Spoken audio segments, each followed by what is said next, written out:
Phoenix, Arizona, August 1963. There is a particular kind of heat in Phoenix in August that does not behave the way heat is supposed to behave. It does not cool at night the way desert heat is supposed to cool. It holds.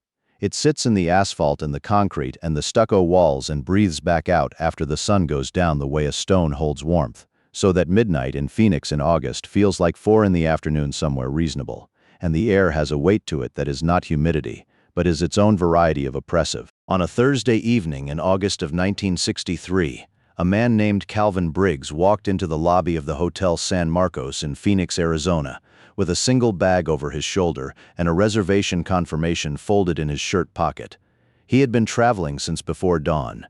He was tired in the specific way that a long day of transit makes a man tired, not the clean exhaustion of physical work, but the accumulated friction of waiting rooms and connections, and the low-grade indignity of being moved from place to place at other people's schedules.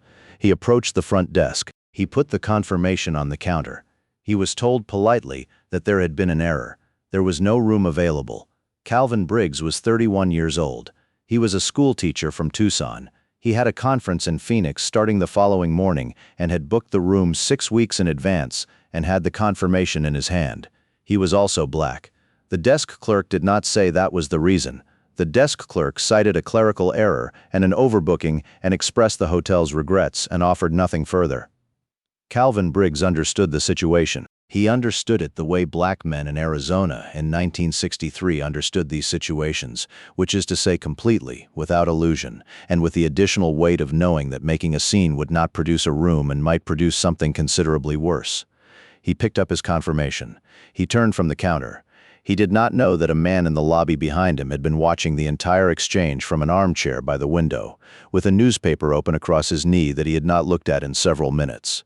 He was about to find out. First, Calvin Briggs. He grew up in Flagstaff, which in the 1930s and 40s was a small city with a specific geography of what was permitted to whom and where, a geography that was not written on any map, but that every black family in Flagstaff could have drawn from memory without hesitation. His father worked for the railroad, which was the dominant employer for black men in northern Arizona at that time, and did so for 31 years with the specific discipline of a man who understands that the job is not the ceiling but the floor, and who intends to build from the floor up regardless of how low the ceiling above him is set. His mother taught Sunday school and believed with a specificity that did not require argument that education was the mechanism by which the ceiling got raised, not for one person but for the people who came after that person, and that this made teaching the most important work available.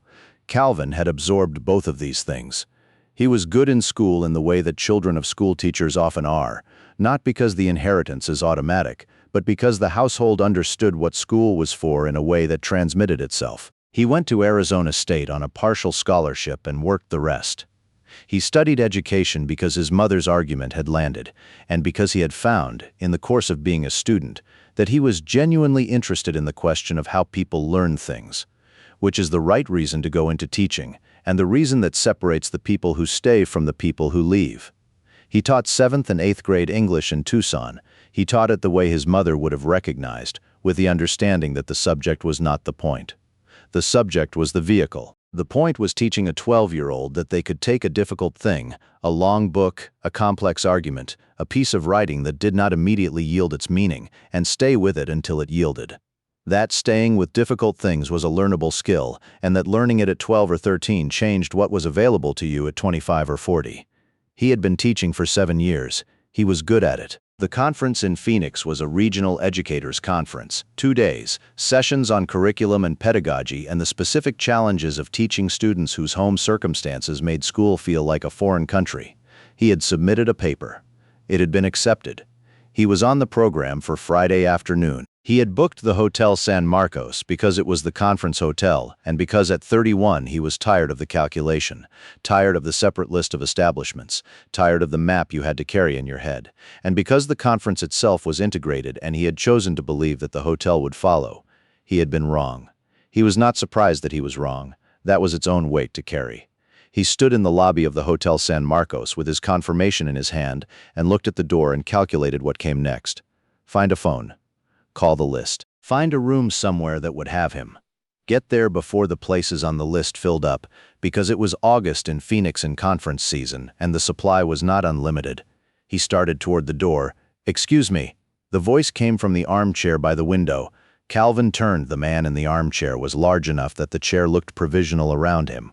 The way furniture looks when the person in it is more substantial than the furniture expected. He had a newspaper across his knee and a glass of something on the side table, and he was looking at Calvin with the direct, uncomplicated attention of a man who has seen something and is not going to pretend he didn't. Calvin placed the face.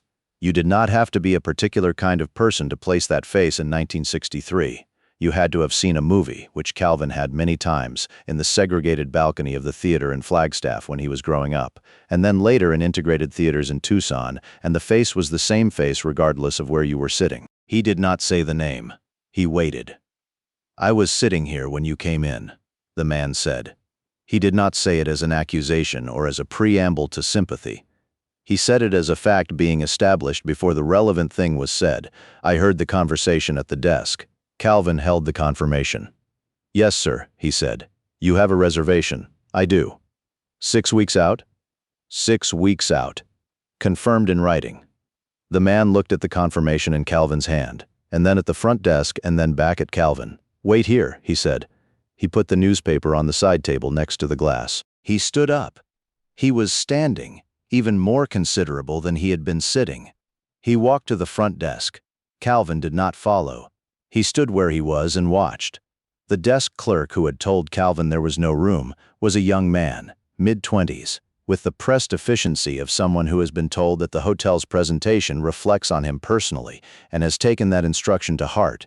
He had handled the conversation with Calvin with a practiced smoothness that suggested it was not the first time he had delivered that particular message to that particular category of guest. He looked up when the man from the armchair arrived at the counter, and then he looked again.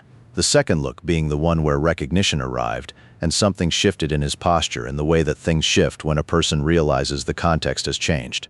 "Good evening, sir," the desk clerk said. "How can I?" "That man," the man said, without preamble, without performance, has a confirmed reservation at this hotel, 6 weeks ago in writing.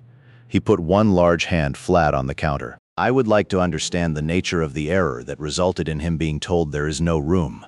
The desk clerk's practiced smoothness developed a flaw. "Sir, there was a clerical." "Was there a clerical error?" "A beat. The hotel is quite full this evening, and is there a room available in this hotel or is there not?" The desk clerk looked at his ledger. He looked at it for a moment longer than a man looks at something when the answer is genuinely uncertain. "There may be," he said. "A room that has become available there is a room," the man said. It was not a question. The desk clerk said nothing. "I want you to get your manager," the man said, "right now tonight. I want him standing at this counter in the next 5 minutes. The manager's name was Preston Howell. He was 48 years old and had managed the Hotel San Marcos for 6 years and had managed hotels in the Southwest for 15 years before that, which meant he had navigated the particular geography of what was permitted to whom and where for 2 decades, and had done so with the smooth, frictionless efficiency of a man who had decided early that his job was to keep things running without disturbance, and that this was a morally neutral position. He came out of his office with the measured authority of a manager responding to an unusual situation, and arrived at the front desk and took in what was in front of him. The desk clerk, the ledger, a black man with a confirmation standing near the armchair by the window, and John Wayne on the other side of his counter. Preston Howell's measured authority made a brief internal adjustment. "Good evening," he said. "I understand there's been. Your clerk told that man there was no room." The man said, "He has a confirmed reservation. I watched the conversation from that chair. I heard it from 40 feet away without difficulty." Howell looked at the desk clerk. The desk clerk looked at the ledger. "There appears to have been an error in—" "I know what the error was," the man said. "I know what kind of error it was, and so do you, and so does your clerk, and so does the man you just turned away from your counter. I'm not interested in what we're going to call it. I'm interested in what happens next." Howell was quiet. This was the moment, the kind of moment that a man in his position had developed a set of responses to. Responses designed to be smoothing, to reduce friction, to produce an outcome that satisfied the immediate complaint without disturbing the underlying arrangement. The underlying arrangement was what it was. Arizona in 1963. The Civil Rights Act was a year away. The geography of what was permitted to whom was still the operating map for most establishments, and the Hotel San Marcos was not exceptional in following it. Preston Howell opened his mouth to deploy the smoothing response. The man at his counter looked at him, not with anger, which would have been easier to navigate, with clarity, with the complete quiet attention of a man who has decided something and is waiting to see if the person in front of him is going to make it complicated. Preston Howell closed his mouth. He looked at the desk clerk. "Give Mr." He paused. "Briggs," Calvin said from across the lobby. "Calvin Briggs." "Give Mr. Briggs a room," Howell said. "The confirmation rate tonight and any night his reservation covers." The desk clerk looked at him. "Sir." "Now," Howell said. "This is the part of the story that most tellings stop at. The room is given. The injustice is corrected. The famous man used his weight to move something that should have moved on its own, and it moved, and that is the story. But there is more to it than that, and the more is the part that tells you something about the man that the famous part of the story doesn't." After the desk clerk had taken Calvin's confirmation and begun processing the room, and after Howell had returned to his office with the expression of a man who has just made a decision whose full implications he has not yet worked through, the man from the armchair came back across the lobby to where Calvin was standing. Calvin looked at him. "Thank you," he said. The man shook his head once, not dismissively, like a man declining credit for something that was not creditable. "Where are you from?" he said. "Tucson," Calvin said. "I'm a teacher. There's a conference here tomorrow." "What do you teach?" "English, 7th and 8th grade." The man looked at him for a moment. "You submitted a paper," he said. He had apparently listened to more of the desk conversation than Calvin had registered. "Friday afternoon session," Calvin said. "On what?" Calvin told him. "The question of reading comprehension in students who had not been read to at home. The specific difficulty of teaching a child to sit with a text that does not immediately make sense when that child had no practice sitting with anything that did not immediately make sense, because their life outside school had not offered them the luxury of patience with difficult things."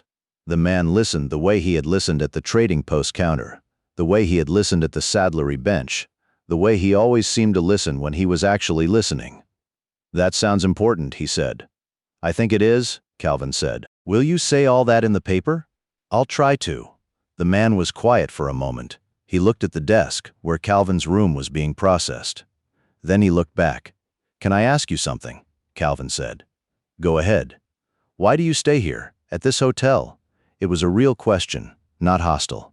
Genuinely curious. Because the man in the armchair by the window was John Wayne, and in August of 1963 in Phoenix, Arizona, John Wayne could have stayed anywhere he wanted, and the anywhere he had chosen was a hotel that had just told a black school teacher with a confirmed reservation that there was no room. The man was quiet. "I've stayed here before," he said. "I know the owner." "I didn't know," he stopped. He said it again differently. "I didn't look. I should have looked." Calvin held his eyes. "No," the man said. "I didn't know they were doing this. I understand that's not the same as it not happening." He asked to speak to Howell again. Howell came out of his office with the careful expression of a man who had hoped the situation was concluded. It was not concluded. The conversation was not long, and it was not conducted at a volume that carried across the lobby. But the desk clerk could see Howell's face and could see it change over the course of the conversation in the way a face changes when the ground is shifting under the person it belongs to. When it was over, Howell came to the front desk. He looked at the desk clerk. "Clean out your station," he said. The desk clerk looked at him. "Your employment here is terminated," Howell said. "Effective tonight." This is the part of the story that is hardest to know exactly what was said in that conversation. What was threatened, if anything was threatened? Whether Howell acted from conviction or from the calculation that the cost of the desk clerk was lower than the cost of whatever came next if he did not act. What is known is that the desk clerk left that evening and did not return. What is known is that Howell made a call the following week to the conference organizers and to 2 other conferences booked at the hotel in the coming months, and indicated that the hotel was updating its policies regarding reservations and accommodation. What is known is that the Hotel San Marcos from that August forward did not operate the way it had operated before that Thursday evening. Whether that constitutes a conversion or a calculation is a question about Preston Howell's interior life that nobody alive can answer with confidence. What it constitutes in practice is a change. Calvin Briggs got his room.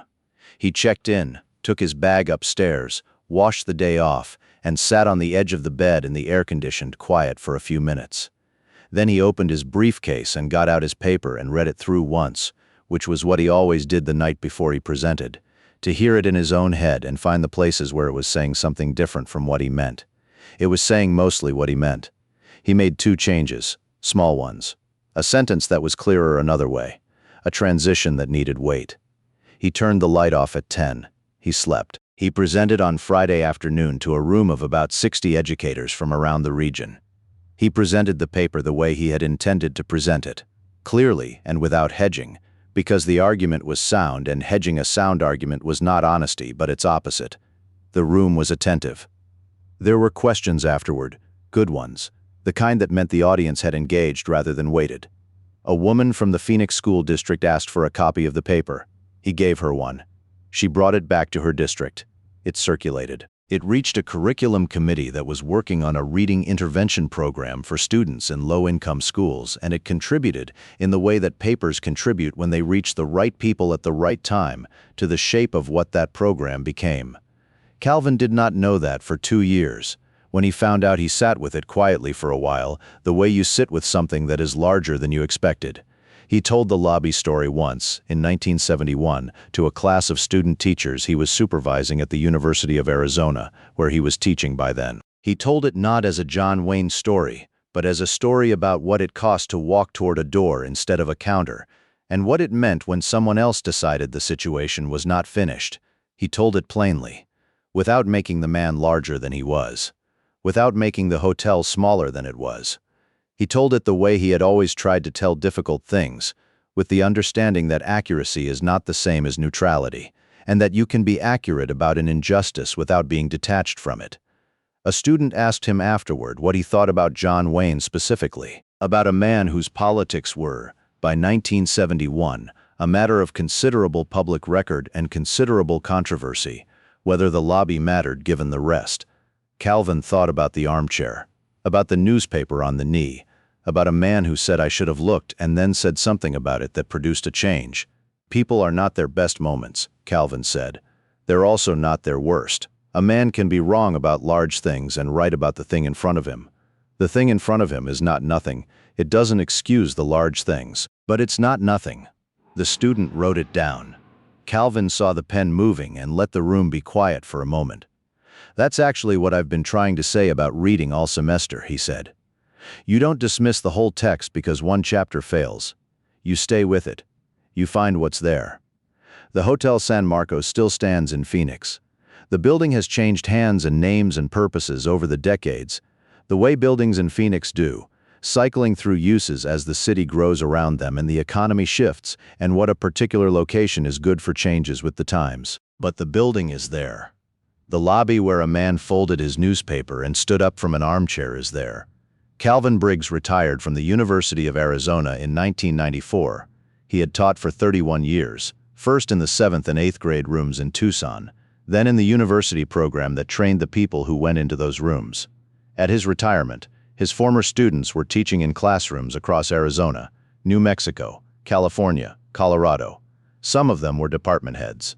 Some were principals. 3 had gone into administration and were running school districts. Every one of them had sat in a room with Calvin Briggs and heard him say, in one form or another, that staying with a difficult text until it yields is a learnable skill, and that learning it changes what is available to you. Some of them had also heard the lobby story. They had all heard the part about the text. One confirmation, folded in a shirt pocket, one man in an armchair who put down a newspaper he had not been reading. One conversation at a counter that was not long and was not loud, and changed the operating policy of a hotel, and the employment status of one desk clerk, and the professional trajectory of one conference paper, and downstream of that paper, the shape of one reading intervention program in the Phoenix School District, which reached students who never heard Calvin Briggs's name and will never know it. That is how it moves. Not in straight lines, in the way water moves through soil, invisibly, in all directions. Finding every available channel. The Civil Rights Act passed in 1964. Calvin Briggs was already in his classroom. He was already teaching the next group of 12-year-olds that staying with a difficult thing until it yields is not a gift some people have and others don't. It is a practice. You do it until you can do it. Then you do it until you can do it better. Then you teach someone else. The newspaper is still on the side table in the way that metaphors are still in the places where they happened, which is to say not literally but truly. The armchair is gone. The lobby has been other things since 1963. But the thing that happened in it that Thursday evening is still happening, downstream in classrooms in Arizona and beyond, in the specific way that a teacher who stayed in the room because a man stood up from a chair goes on teaching long after the moment that made it possible. You cannot see the chain from any one link, but the chain is there. Pull on any part of it and you feel the weight of everything it is connected to. If this one found you, pass it on. Share it with a teacher. Share it with someone who stayed in a room when leaving would have been easier. Subscribe if you haven't yet. More Duke's stories coming.